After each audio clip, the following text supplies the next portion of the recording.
Welcome to the Yellowjackets Hive. I'm Media Melanie here with, And I'm Emily.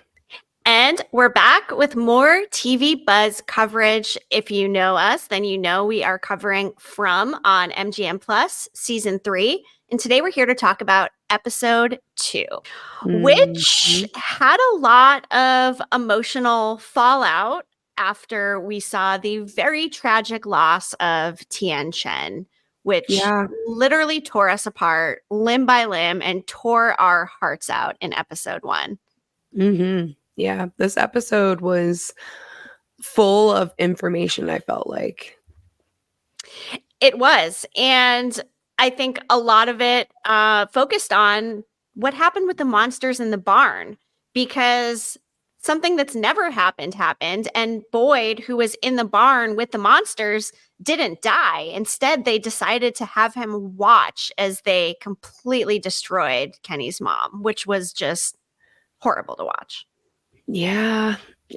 And the fact that Boyd lived through that experience really, again, makes me think that there's something else at play. There's somebody else pulling the strings that's controlling the greater environment of what they're going through, like controlling the monsters, what the monsters do. Because if the monster's sole goal was to kill them and eat them, or whatever they do with them, I don't even know if they eat them or if they just kill them and tear them apart, but then why would they let him live? Like, and he said to him, I'm not going to kill you. That's no fun. Okay. So if this is fun for you, then like this is obviously some kind of a game, like, which we have said countless times that like it appears that this is some kind of a game that they're all playing in. So we've said that many times, and it does seem like a game. We get more context of that in this episode as well. And this episode, by the way, is called When We Go. And the episode description is Boyd struggles to find a path forward as the town says farewell to one of their own. Fatima's health takes a turn for the worst, and Tabitha finds help from an unlikely ally. So those are definitely the main points of this episode. And I think the bulk of it really focuses on this aftermath, like we mentioned. And we see it from a bunch of different characters. We see Boyd and how he's dealing with it. We see poor Ethan and how he's dealing with it. He wants to go see her, which is just so sad. And this poor kid has dealt with so many horrific things. And Christy's reaction was also pretty tough to watch. And then ultimately when Kenny finds out. I think Christy's reaction was like, because she was thinking about how Kenny was going to feel. Like, and it's obvious that she has a very special place in her heart for him and cares for him on a different level than she cares for other people because of the relationship that they had before her fiance re-entered the picture and ended up there. And I think it's just so tragic because Kenny has obviously lost his dad and now he's lost his mom. He lost his relationship with Christy because obviously Marielle showed up to town and he's got nothing. He really doesn't. And we see some of the rage in the diner eventually when the jukebox, first of all, is playing the song Celebration. And there's nothing to celebrate here. But the bigger question is, how do these jukeboxes even operate and play music when there is no power and just nobody put a quarter in it to start it? This town is fucking with them. It all goes back to what Harold Perrineau said on the press day roundtable we were in. The town is a bully. The town is fucking with them. And as Jade said when they were in the barn, he said, you know, you were in the barn with those things. How are you still alive? And it just goes back to this fact that the town is bullying them. And now it's enjoying watching Kenny suffer in the wake of losing both of his parents, which is awful. Yeah. I don't think that they killed his mom to get to Kenny. Like, I think they killed her because Boyd was with her and it was like opportunistic on their part. And it would have been whoever was with Boyd because the goal was to get to Boyd. Of course. But I just think how the jukebox comes into play too with playing that song. That's got to get in his head. The song choice of Celebrate. I mean, there's clearly nothing to celebrate here, except the monsters are obviously celebrating because they had a rager and successfully I mean, Boyd was repeating the phrase that Tian Chen was saying, and he kept repeating it until he was able to tell Kenny. And then Emily, Kenny reveals what it meant, and that just really tore me up. Yeah. At first, when Jade came in and untied him and we heard him repeating that, like, I thought he was just mumbling gibberish. Like, I didn't think it was an actual language at first. But the more he went on to repeat it, and then obviously when he has that conversation with Kenny later and tells Kenny, like, I was with your mom, like, she was very strong, she was very brave. She kept repeating this to me, and she told Kenny what he said, or what she said. And she said, he will be alone now. Look after him. Yep. Take care of him. He'll be alone now, which is just so sad. And Boyd is like a father figure to Kenny. So it kind of hits even more that he was there to watch and, and then essentially Boyd is the only person that Kenny really kind of has left at this point. I mean, of course, Christy, which, by the way, can we talk about how great of a job Christy did in preparing the body for Kenny to view? Yeah. Because she was mangled. I mean, when we saw the cart rolling through town and then, Boyd, of course, carrying her inside, there was a hand hanging out at one point and it just looked like little pieces of flesh on the bone, and they literally ripped her apart. Like, ripped chunks of her off. So the scalp part, Emily? That was so gross. You could see her skull. Like, you could actually see her skull. It was awful. And really props to Christy and Jade for kind of working together to help present her in the best possible way so Kenny could remember her as his mom and not as a victim of these monsters. And you could tell, I feel like this hit Christy so hard, as we mentioned. And you can see that in the care that she takes in preparing Tian Chen's body. And and I think it really impacted Jade too, like, which is why Jade was willing to help, because as we saw at the end of season 2, he had a very important moment with her where, like, they exchanged information about their lives and they bonded. Like, they really bonded. And after that, like, he kind of became like almost like another son to her in a way, I feel like. Yeah, definitely did. And I thought it was interesting that Sarah came over to kind of break the news to Christy. And Christy, of course, wanted nothing to do with her. But you can see that Sarah is trying. She's trying to beat the rap of being a bad person and a killer.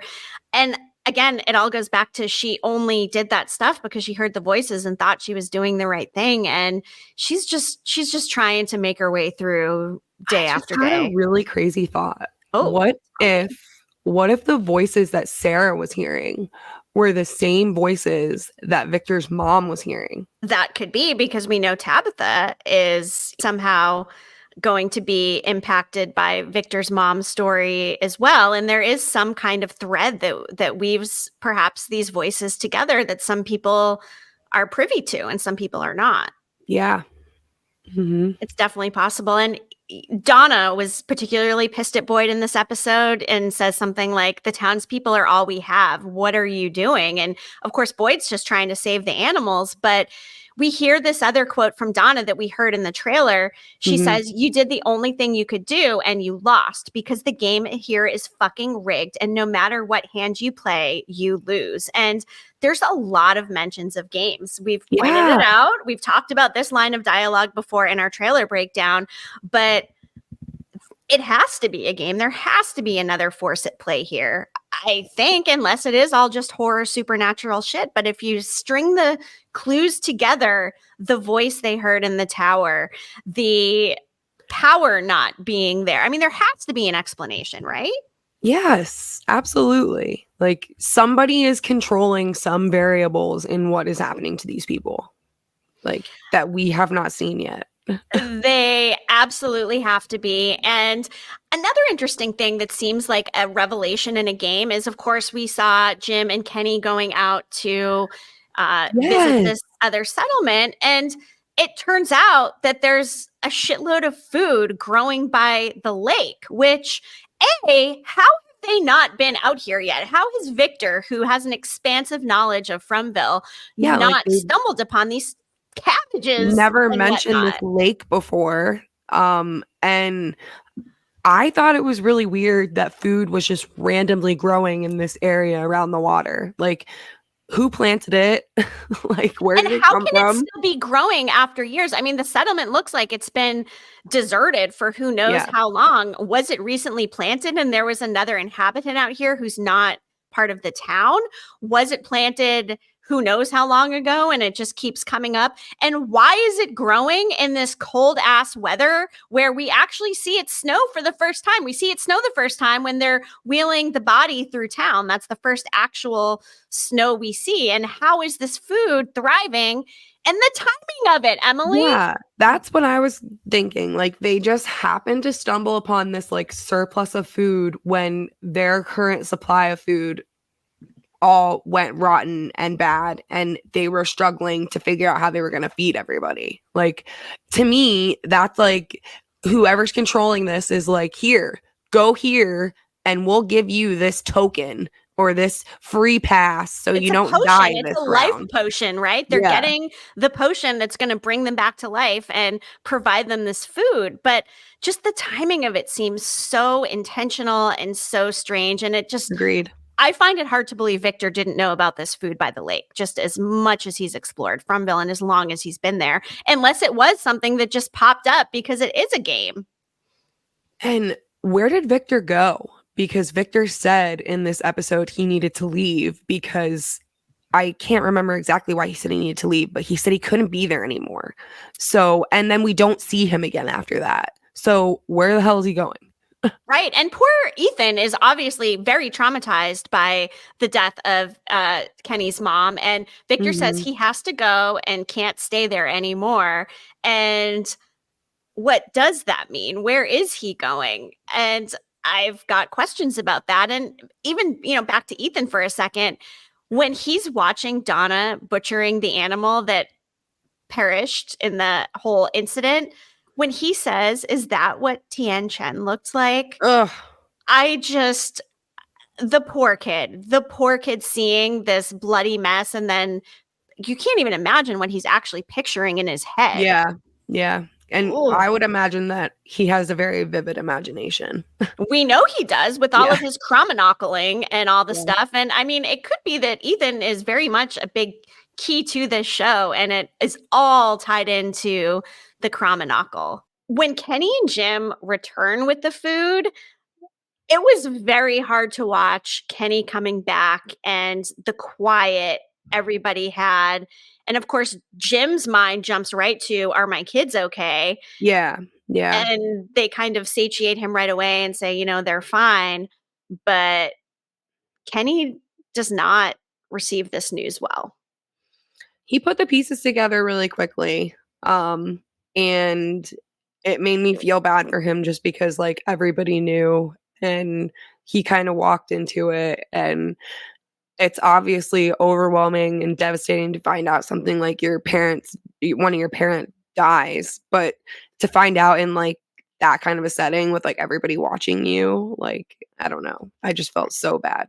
And when they left each other, him saying everything was going to be fine and she was Mhm. packing them snacks, and it was completely the opposite of fine. And when he asked Christy if his mom suffered, I know. oh, the poor I think guy. he knew the answer to that question. Yeah, Like, I think he assumed. because like you assume that if somebody dies there, they die because they're killed by a monster. And you know if a monster kills you, it's not going to be a pleasant experience. Like, it's not going to be painless and you're not going to not suffer. Like, so I think he was just kind of hoping that they would tell him something else. And how difficult for Boyd having to break the news that he was there and did watch, and that phrase that she kept screaming out. Just, Boyd was equally as torn apart on the inside mentally as Yeah. Tian Chen was physically. And Yeah. when Kenny asked Christy to make his mom presentable as well, just, you can see the closeness between them because that is a very intimate favor and that is a Yeah. very big favor to ask. And I'll tell you, if I were in that situation, I would want to help and I would want to do the same thing. I don't know if I physically could without getting physically sick Yeah. over dealing with that situation. I have a hard time even with blood, and my husband got bit by a dog once, and I almost passed out trying to help him with the wound. Really? I don't know if I could, especially a dead body and, but that speaks to how much Christy cares for Kenny that she does it and she does a good job. And Sarah provides the nice dress and had the information that she loved that dress when they would play dress up. And I think it's another redeeming moment for Sarah, who we can all agree is a character that, is not very well liked right now. No. No, she's most certainly not. But I feel like that's kind of unfair to Sarah because Sarah's just being affected by the town just like everybody else is. Like she just happened to kill someone. Like nobody else has done that. But like it's not like she did it because she wanted to do it. I don't know. Yeah, and just back to Kenny, I mean, now he wants to go out and burn the monsters down. So we Yeah. see him making some preparations, which is hard to watch. I mean, is Kenny on his revenge tour right now? Probably. But I think that that moment was like necessary, like when he said he wanted to go burn them so that him and Boyd could have that conversation because Boyd agreed to go with him to burn them. And I also think that it was kind of clever of him to think like we can burn them and that's how we'll kill them. Because Boyd says like, well, we only burned one after it was already dead. So how do you know it's going to kill them when they're alive? But they've tried every other way to kill them. So why not try fire and see if it works? Yeah, I'm And surprised they didn't think of that sooner, actually, right? if the tunnels really are like key to what's going on, like if they burn the tunnels, will that mess with the rest of the town? Does it come up in another area or Yeah. something? We know there's something with travel here. I mean, Tabitha went through a tree and traveled to the real world, or what we think is the real world. Yeah, we'll get into that next. But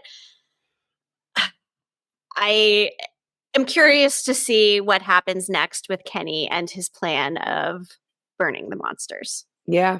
which I've actually already watched. And you know what? I've decided, Emily, I'm no longer watching screeners all ahead of time because I'm getting too ahead of myself. I'm way too excited. And I also don't want to accidentally spoil something. So from now I'm on, not as when I far get as you are. screeners, I haven't no. watched them all yet. I fully finished episode 6 and my mind is just exploding and I can't wait for you to get there. But I also recommend you not get there that fast because it just is kind of a mind fuck. So Yeah. watch out for that.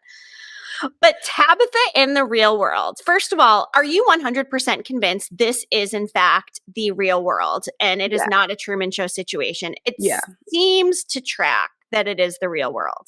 I think they want us to be suspicious and like they have done things and put things in place already that are designed to make you suspicious, like the priest that Tabitha met at the church. Sus, But I definitely sus, think that it's the real sus. world. Yeah. Yeah. I I am would just really still trust. convinced there's something with the priest. And, even if he's not Martin, which I speculated and it turns out they are two different actors, I still think they look alike.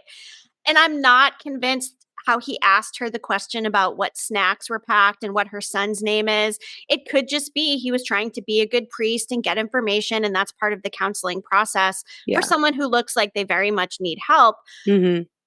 But the question seemed leading as if he knew there was an answer inside that lunchbox. And like we Yep. talked about before, did Victor realize that the address was there and would somehow come into play? Or was it just happenstance and he wanted to give her snacks? I think on Victor's end, it was just happenstance and he just wanted to help her and keep her prepared because I feel like if he, although I don't know, like, because he said that like that place is his home. Like he's been there long enough that like that place is home now. So given the opportunity, would he try to actually escape? Like, or would he stay? It's an interesting question. That's pretty much all he knows now. So Yeah. I don't know that he would want to leave because it seems as if he's maybe had the knowledge or the ability to leave before through a faraway tree and hasn't, or Yeah. maybe he has and we just don't know. Maybe he actually went back and successfully returned to Frumville at some point. He's been there long enough where it could have happened before other people were there to see it happen. Yeah. It's possible. It's interesting hearing Tabitha retelling her story to Henry, who we find out is, of course, Victor's dad. And Would you believe this woman who showed up on your doorstep is a big question because she wakes up and he's got a gun on her. So clearly he's questioning who is this woman and why is she here? Yeah, I mean, she gives him, like, the full spiel as to how like, from the minute that the story started for her, like, she says, "My name is Tabitha Matthews. My family and I were on a road trip to go visit family in Colorado." Colorado, okay? Colorado. That's nowhere near Maine. Opposite side of the country. Opposite. Yeah, No, yeah. not near Camden, So, Maine. how like, how do you s start in one place and end up all the way across the country? Like, is there a dimension we don't know about or something in between? Like, There has to be. And of course, he's alarmed and he calls the police. And Tabitha's just like, hey, no, please, they're going to think I'm crazy. And who wouldn't think that she's crazy because the things that she's saying don't make rational sense? How do did she end you up there with Victor's lunchbox? That's a big question for Henry. do you think that she's afraid of the police because, like, she just doesn't think they're gonna believe her, or do you think there's, Yes. like, another reason? What do you think the other reason would be? I don't know. I mean, I think that she thinks that they would think she's crazy and, like, they might try to commit her or something and prevent her from really trying to find out where her family is, or they might think that she killed her family. I was just going to say, perhaps they think that because Yeah, obviously they pull up the articles. It's documented that the Matthews family is missing. And it said the search continues, which means that time wise, continues implies that the search has been going on. yeah. So they've So been gone for some time. And maybe mhm, they would think she killed her family. She shows up all disheveled, kind of yep, injured, no sign of the family, and some wackadoodle explanation. I could see yeah. them immediately, putting her on a mental health hold somewhere. Oh, for And sure, yeah. it's great that Victor's dad ends up not allowing the police in, and he must have Yeah. this inkling that something she's saying is right because as we find out, there's more to the story, and he actually has heard rumblings of some of this stuff before, Emily. Yeah. I mean, Tabitha even went, like, to the lengths to show like you said, show him the article, and he did and, like, that still didn't convince him. It was only when Tabitha brings up the children and the tower that he does kind of like a double take, and he's like, "Wait, what'd you just say?" And that's when he's like, "Okay, like, I genuinely believe you're telling me the truth," because Miranda, Victor's mom, said right before they disappeared that she started hearing voices, mentioned the children locked in the tower, and said that it really scared her. And Tabitha has said that those children scared her. They were scary. I mean, they were creepy for sure. So, Super fucking creepy. but they're seeing the same children, seeing the same tower, and Miranda, Victor's mother, had never been to this place before, yet she's envisioning it and talking about the same things that Tabitha's hallucinating in this town. So, how did the 2 correlate? Like, I how did think they tie together? what is so interesting to me is the origin of Miranda hearing the voices. And it turns Yeah, out that Henry tells Tabitha he and Miranda were tripping on acid for his 35th birthday. And Miranda then started hearing the voices and having the hallucinations. And is it some drug induced thing? To our knowledge, Tabitha's not on any sort of no. drugs that would have triggered this sort of thing that Miranda was seeing. And this, of course, prompts Henry to say that she's here for what's in the basement, which we come to find Yeah, out. And Henry goes to explain that one day he came home and they were gone. So the question arises, as you put in our notes, did she intentionally leave with the purpose of leaving him and somehow getting to this town? Did she know a way to get there? Or did it just happen that they yeah, stumbled upon the tree in the road just like everybody else did? It seems like it was kismet for her to end up there, though. yeah, yeah, I agree. And it's like Elgin. He seemed to have kind of a premonition before arriving when they were on the bus. How frequent are these premonitions in the real world? And how does that impact you arriving there and then your ability to get out? I just have, I mean, so Mm, many continued questions. And the acid thing just kind of opens your eyes and thinks, did you have Yeah. to unlock a different part of your brain in order to access this stuff? Like dimensions, they could be right next to us. We only use 10% of our brain. Are we just not leveraging enough of our brain power to be aware of things that are actually happening around us? Like, could there be a wormhole right next to me right now, Emily, that I don't believe in, or I'm not accessing in my brain, so I can't get there? I don't know. I feel like there's some quantum entanglement shit happening though, 100%. That goes like way over my head. So many things. It's because I watched Dark on Netflix, and that show just opened up so many questions of quantum physics and whatnot. So I do wonder if there's some sort of But tie-in.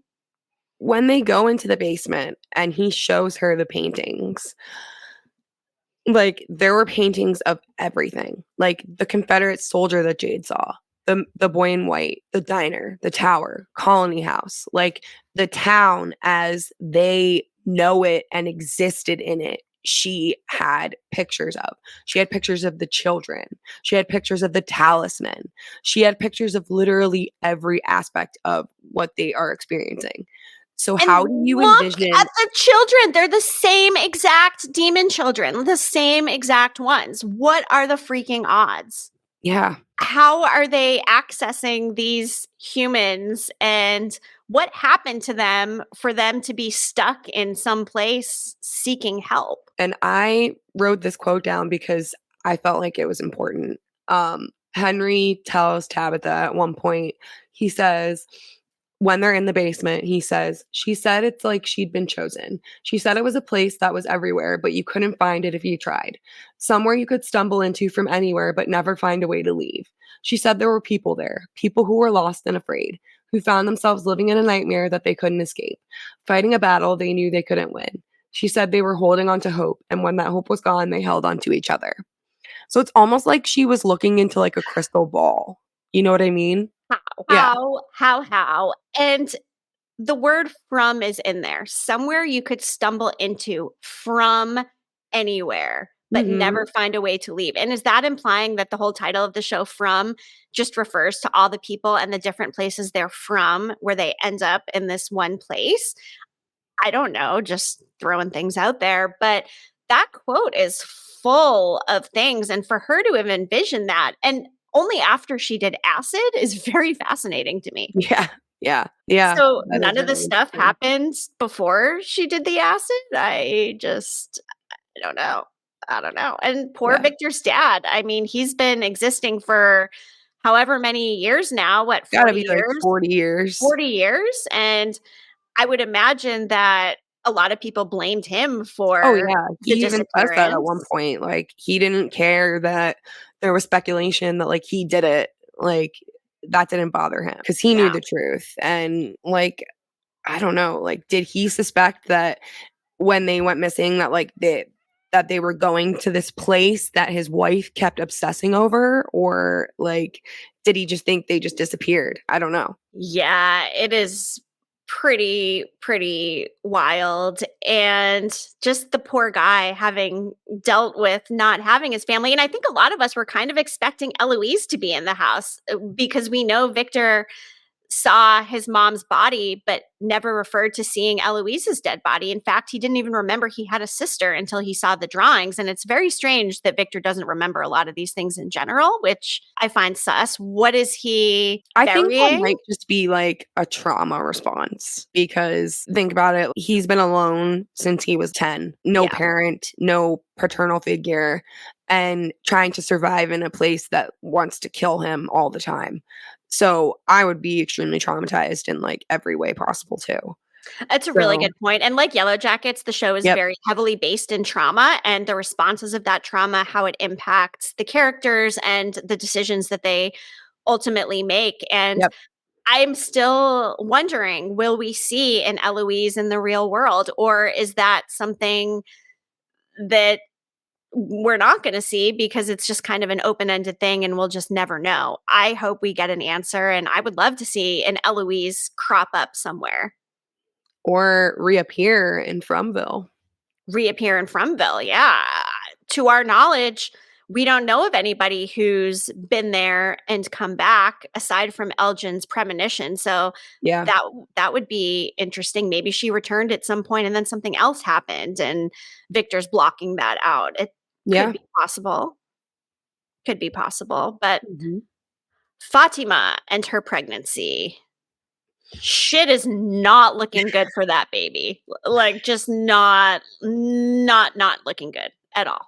When they went to the clinic and Marielle said that she thinks that she could have hyperemesis gravidium, like that's where my brain went at first too, like the logical part of my brain. Like Morning sickness she's all sick. day, Yeah, essentially. she's sick because she's pregnant and she just has extremely severe morning sickness. But the fact that it's been stressed that like she couldn't get pregnant in her normal everyday life, like in the real world before she came to this place, just really makes me think that there's something supernatural about this pregnancy and it could be essentially poisoning her body. Like I know you can become malnourished and I know speaking from experience being pregnant, like I got cavities when I was pregnant, like I know babies take the calcium from you when you're pregnant, but to pull a tooth out of your mouth the way that she did was so graphic and like disgusting. And like she pulled it out like from the root of the tooth. Like that was the whole tooth. And that was a big ass tooth. It was nasty, and we had seen an image of this in the trailer, one of the teasers, and I did not have on my bingo card pulling her own tooth out due to No. potential pregnancy situations, and it was pretty bloody and yucky, and the whole eating rotten vegetables situation. So is this something like pica? I mean, in Yellowjackets, we see Thaisa eating dirt out in the woods. Could it just be her body having weird cravings because she's obviously deficient in various nutrients and minerals? Or is there a monster immaculate conception demon spawn Making her crave growing weird inside shit. of her, making her want to introduce more dead things into her body Yeah. as food, which is really gross to think about. I also thought like Ellis says to her at one point, let's see if this elixir that Marielle gave you works or does the trick or something. So Marielle gave her something to try to settle her stomach. So I thought maybe if she took it, that it settled her stomach and she was so hungry that she couldn't help herself and just wanted to eat the first thing that she saw. It could be, but it was almost like it was such a strong craving she couldn't even It was so gross. she didn't even really question doing it. She kind of just She looked around to make sure nobody was watching and then she went to town. which makes us realize that she obviously knows she's doing something that's pretty messed up because she doesn't want anybody to see her. Can you imagine if she can't keep regular food down, how she is stomaching Yeah. rotten, compostable vegetables and whatnot that literally Yeah. look like they're just dead and gross and black and fully Yeah. rotten? So nasty.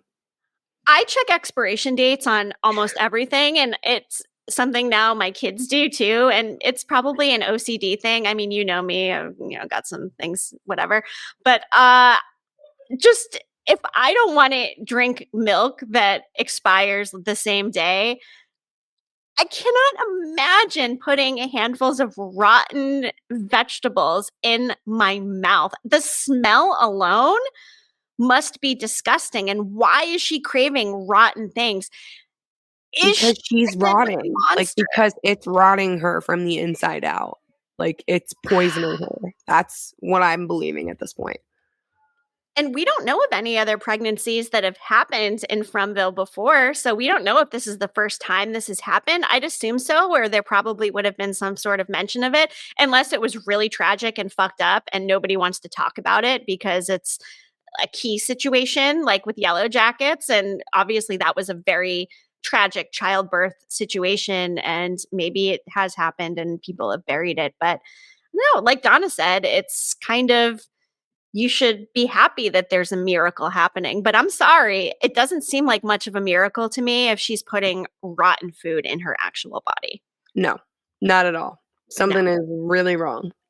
really, really wrong. So It will be very interesting to see how the pregnancy progresses.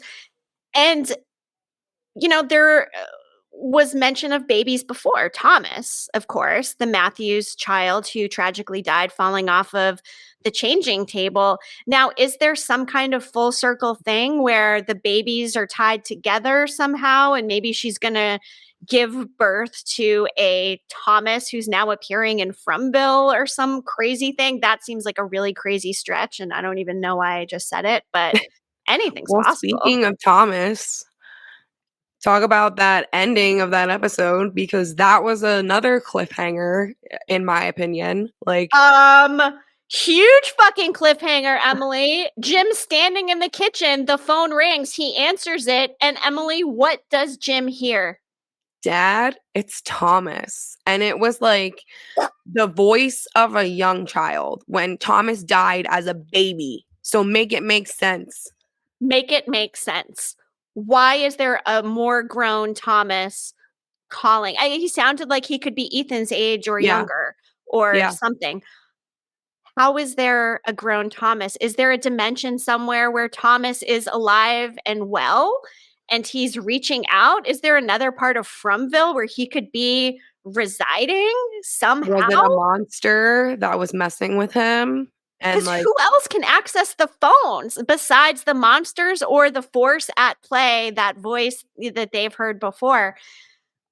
What the fuck? yeah, yeah, I know. I know.